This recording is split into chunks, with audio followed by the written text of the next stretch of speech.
All right. Well, welcome. So my name is Melanie Potyondy. I am part of the steering committee for Ranked Choice Voting Fort Collins. And Emily, would you like to introduce yourself? Sure. My name's Emily Gallichotte.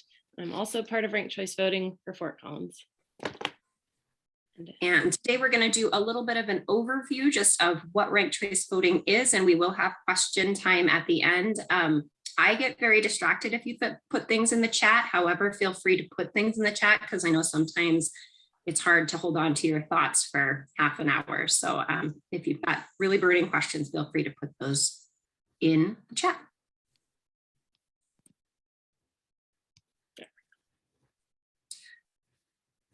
This slide is a little overview of who we've got at the helm of our ranked choice voting effort here in Fort Collins. Probably a lot of familiar faces for those of you who have been involved with Fort Collins politics. Jody and Robbie have been really critical in getting this effort off of the ground this go around, and also were involved in a previous effort about a decade ago. But Emily and I are there in the middle. And we've got just a growing number of folks who are behind ranked choice voting in our community, which is really exciting. So today what we're going to talk about is, first of all, identifying what some of the shortcomings are of our current municipal voting system, and more importantly, illustrating to you why ranked choice voting is a preferable alternative. We will give you some nuts and bolts of how ranked choice voting works, including a chance to see it in real time. And then we're going to talk about our process of trying to get it implemented in Fort Collins for our municipal elections. So our current way of voting, which you are all familiar with because you've been probably doing it for years or decades, is called plurality winner takes all voting. And so we've got a little example here of a three-way race, which is pretty common in mayoral and city council races, that we have multiple folks running. It could be even more than three. But this is one scenario that could come up where we've got the winner comes out with 40% of the vote, and then we've got two additional candidates who got 35 and 25% respectively. So one of the problems, the biggest problem with that was, you probably noticed that not even a majority of voters voted for the person who won. We had 60% of people who had selected a different candidate, potentially people with very different platforms than the person who won. And so it really is marginalizing people who are in the majority as far as their values. Because of this, and I'm sure that you've run into this in an election or two in your life, folks sometimes feel like they can't vote with their heart due to electability concerns. So you may have somebody who's really pushing issues that mean a lot to you and that you think need to be at the forefront, but you're not going to vote for that person because you worry that they may not have that mainstream appeal. And unfortunately, we've got a high level of voter disengagement in the city of Fort Collins. I don't think we're atypical with this, but just statistically, we have not done well with turning folks out for municipal elections. So for instance, our last city council election in April of 21, we only had 38% turnout. And then in November, when people tend to think about voting more, we only had a 43% turnout. So we've got a lot of folks in our city who are not actively involved in the political process. So with ranked choice voting, I really like this pithy saying, but you get more choices and more voices. And we're going to talk a little bit about some of these benefits that we have bulleted out here. So the more considerate candidates, more engaged voters, more efficient elections, and more inclusion. People often ask, what does this look like? And even though ranked choice voting is a system that is catching steam across the country, it is a new way of looking at municipal elections. That being said, it is not a new way to consider multiple choices. We do this kind of decision-making in our real life every day. So here's an example of what a hypothetical city council race could look like with ranked choice voting on the ballot. So in this case, we had 5 candidates running, all Winnie the Pooh characters. God help us if that's who we end up with leadership in our city.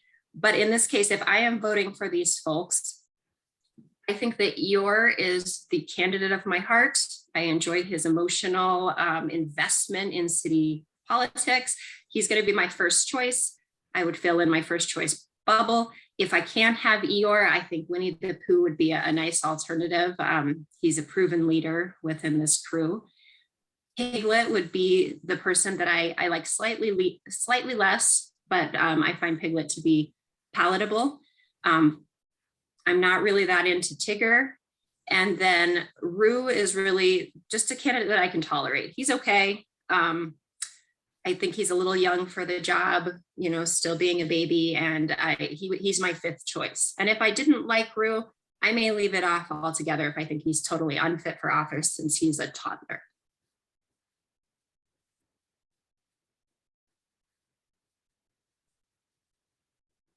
Emily, what is going on here with this slide? This is just showing you don't have to fill in the whole ballot. Oh. Sorry, it looks almost identical and I changed really quickly.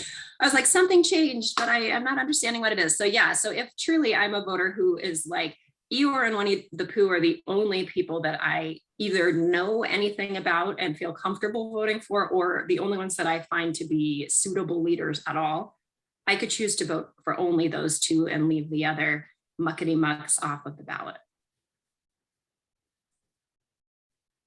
So as we said, there are a lot of benefits to this. So having more choice amplifies your power. You get to have your voice about all of the candidates heard. It also gives you an opportunity to stay in the conversation in these multi-candidate races for longer. And we'll talk about kind of the mechanism for that. But basically, even if your favorite candidate doesn't win, so I knew Eeyore, you know, even though he was a good fit for me, probably was off-putting to a lot of voters. And so the nice thing with ranked choice voting is even if I voted for Eeyore knowing he's not going to be, you know, the fan favorite, my voice will carry over to my second choice if Eeyore is eliminated because he was a minority candidate. So I can vote my conscience without worrying about spoilers, which is a huge issue in multi-candidate races. So I'm gonna turn this over to Emily to chat with you a little bit more about the frequently asked questions. Yeah, so it seems pretty straightforward, but there's always some questions that come up that people pretty consistently have. So we'll just walk through a couple of those common questions, frequently asked ones. So kind of as Melanie hit on, how many candidates do I rank? So in this past example, our pretend ballot, there were 5 candidates. So you may rank as all the candidates. You can rank all 5 of them, or as many or as few as you'd like. So depending on how many are on the ballot, you can express your choice for every single one of those. Again, do you have to use all your rankings? Especially in our municipal elections, when we have a ton of people running, it can be hard to feel like you need to research every single candidate or really understand all of them. And so if you don't feel comfortable voting for all the candidates, you can just rank however many you want, however many you're comfortable with. So you do not need to use all of your rankings. Can you rank a candidate more than once? This has also come up. It won't help your candidate at all, because if you're going to go on to the next round of your ballot, that means that that candidate was eliminated. And so if you rank Eeyore number 1 and Eeyore is eliminated and Eeyore is ranked number 2, you're essentially throwing out that vote because Eeyore is already not in the race anymore. So do not rank a candidate more than once. It will not help.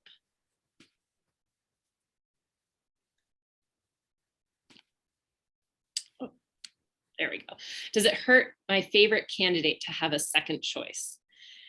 No, you will not ever go on to your second or third or fourth or fifth choice unless your first choice candidate is eliminated. So you're not helping your first choice candidate by only ranking them and no one else. You can rank your first choice candidate and anyone else you rank after them. You will only go to that kind of round of your ballot if that first choice candidate is eliminated. So there's no negative reason to not rank multiple candidates. And then this one has come up and maybe depending on who you ask, you might get a slightly different answer. Should I rank a candidate I don't like? And ultimately, it's up to you. You can rank every single candidate in your personal preference. There might be a candidate you absolutely cannot stand, and for your own conscience, you don't want to rank them at all, and that's perfectly fine. So it's up to you if you want to rank everyone or just the candidates you really like. The more you rank, the more your voice is part of that decision. So it's up to you, and different people have different views on that. So we'll go back to this example that Melanie talked about with these 3 candidates and kind of walk through, if this were a ranked choice voting election, how would it have played out differently? So again, this is after the first round. So we're looking at everyone's first choices. Our traditional method, our plurality or first past the post, is really looking at who has the most votes after the first round. So as we talked about before, candidate 1 has the most votes, 40%, but not the majority. And so after this first round of voting, no candidate has reached a majority. So we now go into our second round, essentially our instant runoff voting. The candidate with the fewest votes is eliminated. So candidate 3 had the fewest votes among all of them. And so for people that voted for candidate 3, we now go on to their second choice. And in this, imaginary scenario, of the people that voted for candidate 3 for their first choice, 20% of the total amount voted for candidate 2 for their second choice, and only 5% for candidate 1. So those votes kind of now get redistributed to that second choice. Candidate 3 is no longer in the race, and because we only have 2 candidates, one of them has more than 50%. So after that second round, candidate 2 won with 55% of the vote. They have the majority, more than 50%. This example was just with 3 candidates. So when there's only 2 candidates left, someone will be over 50%. If there were more candidates in this would continue multiple round after round until a candidate has reached more than 50%. It's also entirely possible after round 1, even with 6 candidates, 1 candidate has more than 50%, and great, they win, and we don't even need to use those instant runoff rounds. So it really works exactly like traditional runoff elections without any of that delay or expense. We don't currently do runoff elections in Fort Collins. Denver does. There's lots of other cities. And as Fort Collins grows, you could imagine there might be a time where we would have to do this, and they take a long time and they're very expensive. So having a ranked choice voting ballot has all of that built in. All right, Melanie, this is back to you to talk about some benefits. All right, sounds great. So again, we talked about some of the broad benefits, but this is more specific to kind of the nature of races with ranked choice voting. So first, this system really does reward candidates who have both deep support, so lots of people who think that they are truly the best person for the job, and also wide support. So not just your core voters, but also needing to appeal to a broad swath of voters in your district. Because of that, it promotes more representative outcomes. So we're more likely to have a leader winning the election who actually represents the values of the bulk of people in their jurisdiction. It also incentivizes more positive campaigning. So as some of you know, and I don't think Fort Collins elections have been terrible about this, but sometimes our elections can go a little negative, and there can be some incentive to throw your opponent under the bus, so to speak, and point out their flaws. Ranked choice voting really does engender a value in talking about being strength-based. Sorry, that was not coming out very well. Being strength-based, even forming some coalitions, like if I can't be your first choice, I have a lot of values that candidate 2 has, and I would love to be your second choice. So, because you are trying to really win the votes of a wide variety of folks in your community, you want to stay positive and really highlight your strengths versus highlighting the pitfalls of the other candidates.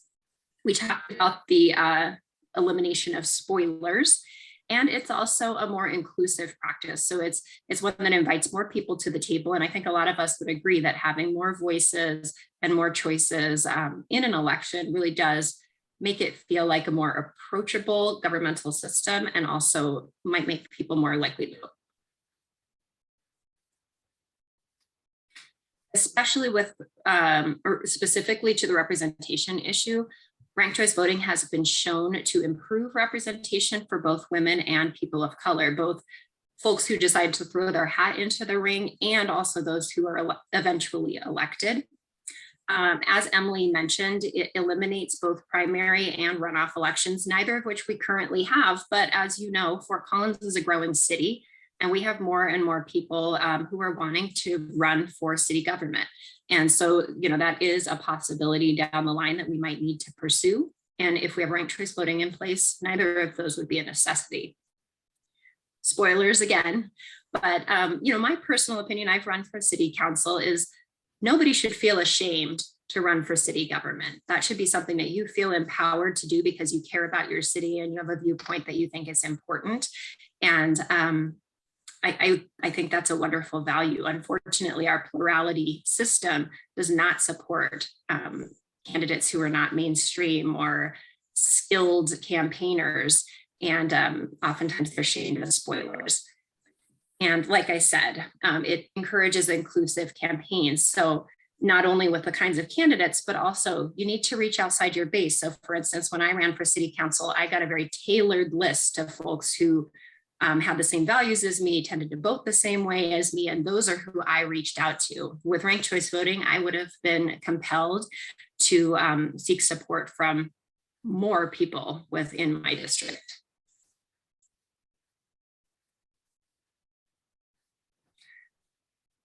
This is just a little bit more information about the representation issue. So they've done a lot of studies on ranked choice voting and how it impacts municipal elections, elections in general. And in 2021, one study found that candidates of color tend to earn more pickups in round by round counting. So they may not be the first choice for a lot of people, but they may be the second choice for a wide variety of voters. Similarly, women and people of color tend to have better overall electoral outcomes. And so as of April 2020, 46% of mayors and 49% of city council seats decided by RCV were held by women, as compared to 23% of women mayors in plurality voting options. A 2019 Fair Vote study showed that people of color hold and win office at a higher rate under RCV. Sorry, the chat is popping up over my slide. I am so distractible. So, in general, it is encouraging and empowering a wider variety of folks than who we've traditionally been having participate in and win in elections. With regard to the cost, which is a huge question that people ask, is how much is this going to cost? The thing to know is that elections cost money in general. So we do have to already, with our plurality system, pay for polling places, poll workers, voter education folks, and those are going to remain fixed no matter what kind of ballot we have. We also, have to pay for the technology, and it would just be a shift with regard to that. In general, when they have looked at cost data, it has been a pretty negligible change in the costs when they switched from plurality to ranked choice voting. In Fort Collins, again, I said we currently already have to rent voting software and hardware, and we would still need to rent software and hardware with ranked choice voting. So in general, cost changes should be minimal. And we often get the question of, is this some sort of like progressive special interest that's really a niche issue? And no, I think as more and more people are seeing some of the shortcomings of our current electoral system, they are catching wind that there might be better systems. So when you look at this map, you're seeing states that already have ranked choice voting in the works in some capacity, whether that be statewide, having a local option, cities or counties. We've got several states that use it for their presidential primaries. And then we have a few that used it historically, and that doesn't necessarily mean that they found it to be a failure. Sometimes, as Emily will point out, the people who historically used it no longer do for some different kinds of reasons. But an example, I recently was approached by my educator union. We have a couple of elections to go to some assemblies, and they're wanting to use ranked choice voting for those. So it really does make sense for these kinds of races where we have lots of interest, and we want to make sure we're picking people who are broadly accepted.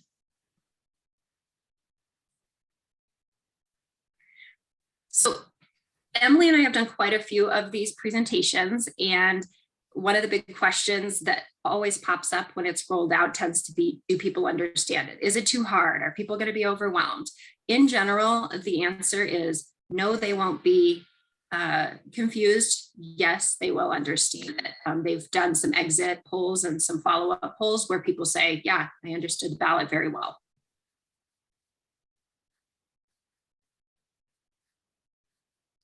And Emily, being a scientist, had looked up some statistics. And so following New York City's primary elections, which, as you know, there were some bumps in the road, but even with the bumps in the road of it being their first time around, 95% of people found the ballot to be simple to complete, and 78% had a very strong understanding of how to use the ballot. So even with a bumpy rollout in their case, it wasn't confusing to the voters.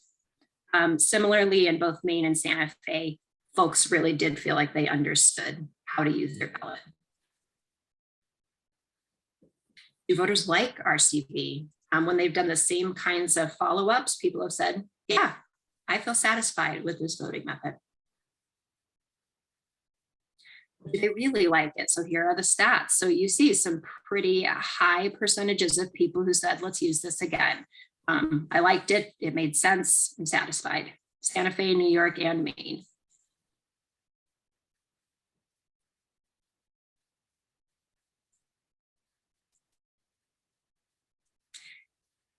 And there are people who have brought up, again, that this might be like a liberal cause, and it truly is not. We do have some conservative communities who are exploring it. It is a nonpartisan effort just to get more candidates and more voters out there. So some of the arguments for that would appeal to conservative folks is that it really does encourage free market and competition. So our current political system's a duopoly.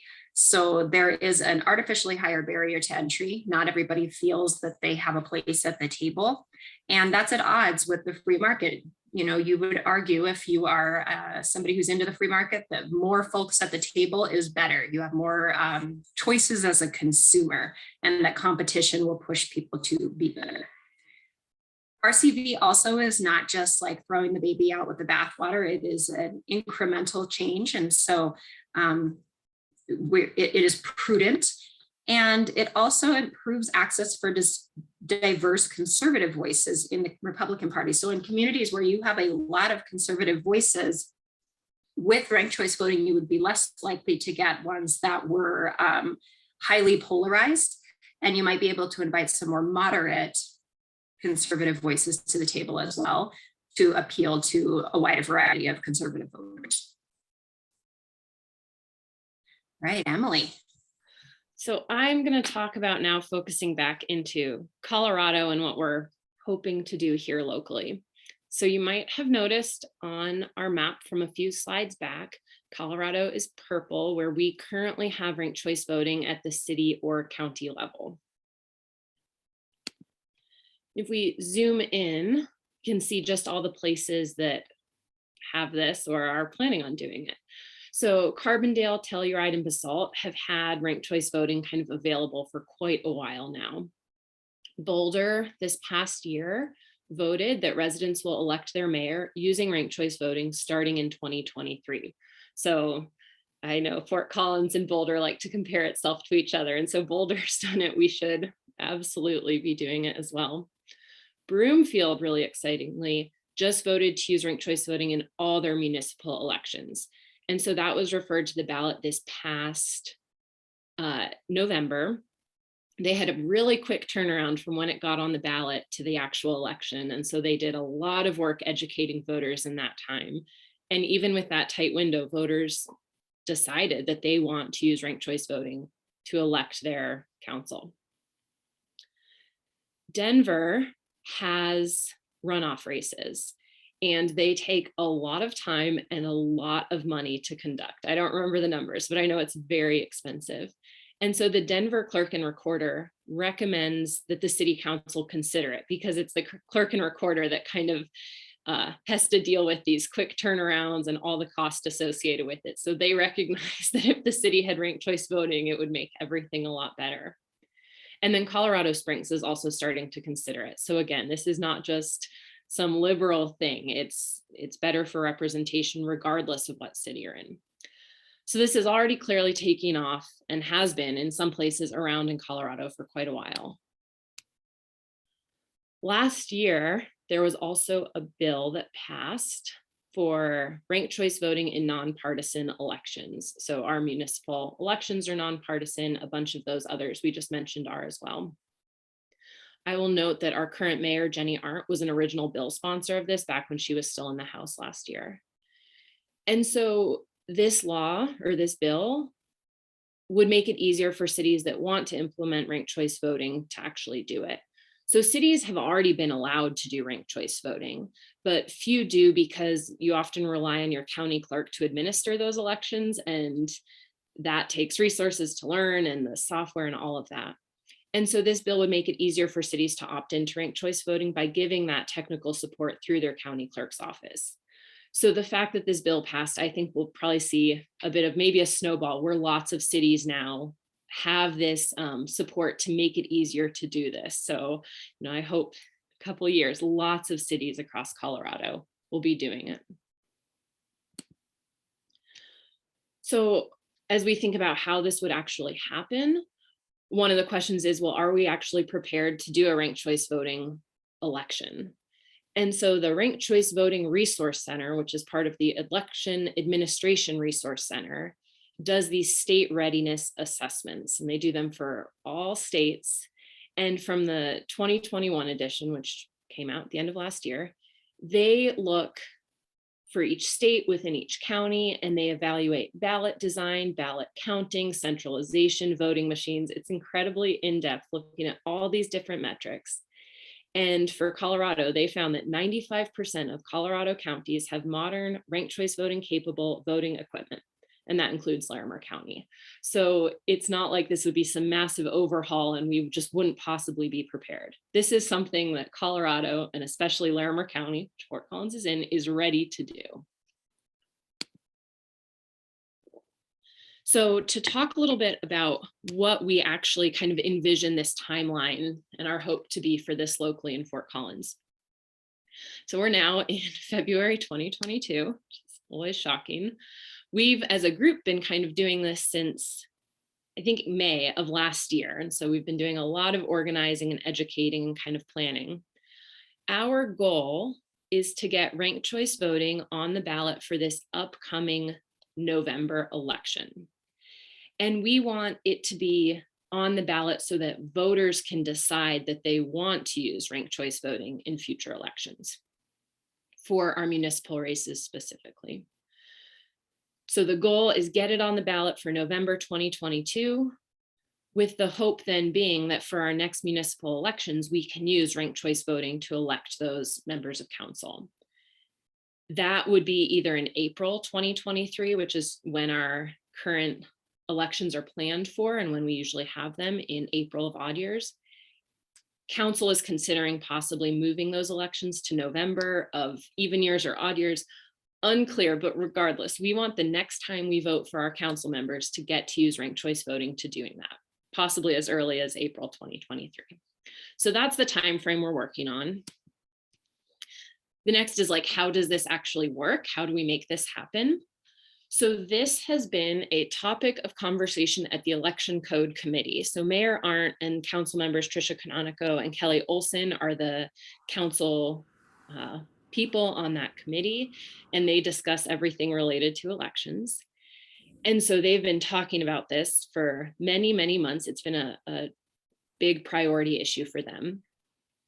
And so we want them to agree that they want to put ranked choice voting on the ballot and to kind of send that to full council.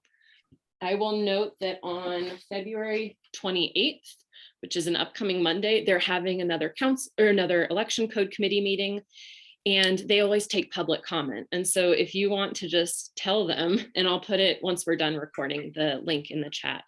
If you want to tell them that you support ranked choice voting and want it on the ballot, please do. They've heard from a lot of us, but more voices always helps. So the next thing is ultimately city council as a full group has to decide to refer it to the ballot. And so of council, there will be a work session March 22nd, where the full council will be presented with all of this information for the first time, kind of what ranked choice voting would look like. There is not public comment at work sessions, but you can always email your council member, especially if they're not part of that election code committee, and say, I know you're going to be talking about this and we support it. The full council then has to refer it to the ballot. And I think it's actually earlier, it's like June or July, in order to have enough time to get the language, but we want them to refer it to the ballot. And then ultimately we need it to pass on the ballot. And that's now out of the hands of council, and that's kind of up to us and all the voters in Fort Collins. So we need to make sure to educate and do outreach so that people understand ranked choice voting and are excited to vote to pass it so that we can actually use it. So this, we've seen nationally is not some fringe issue. There's a lot of support. And in Fort Collins, there's a lot of support as well. And so this is just kind of a snapshot of some of the people and groups that endorse ranked choice voting to be used in municipal elections. So we have a ton of current and former elected officials, including a bunch of current members of council, which is always great. They're overall very supportive. And then also lots of community members, lots of political parties, which in the Q&A, maybe we can go into more detail. This is not a partisan issue. Lots of groups support this, think it will be better for Fort Collins. And this list is always growing. And so on our website, you can read about everyone who supports it. So kind of our closing thoughts, it's more power for the voters. Ultimately, we're presented as the voters get to decide all this stuff, but our current system, we don't really quite have as much power.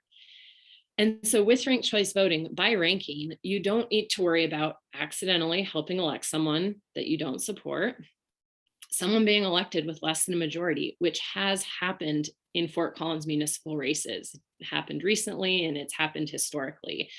And it puts those individuals in a tough position because they are now elected to represent a constituency that overwhelmingly did not vote for them.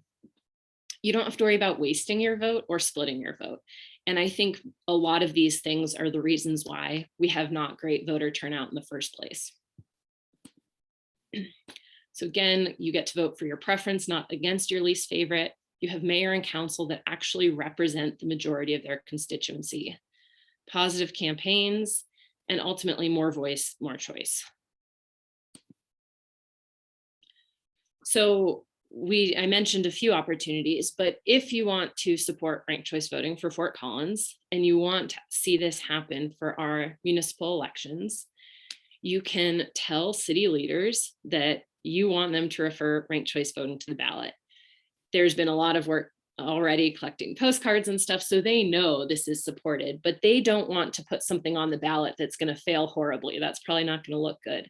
And so the more they hear from voters saying, I support this, I will vote for this, the kind of more cover and support it gives them. There's also, and I'll put it in the chat once we're done sharing the screen, about that election code committee. You can always speak at public comment there, again, just telling them. And then you can join our volunteer efforts. So this group, Ranked Choice Voting for Fort Collins, it's entirely volunteer run. And so we always need more volunteers to make it happen. I believe, yeah, that is my final slide. So I am going to stop screen sharing so we can do Q&A, and then I can pull up a kind of live ballot if we want to do that, to kind of walk through voting for that as well. So I'm going to stop screen sharing those so we can see everyone and answer questions. Okay, and Emily, if you want to stop recording as well, that would be great.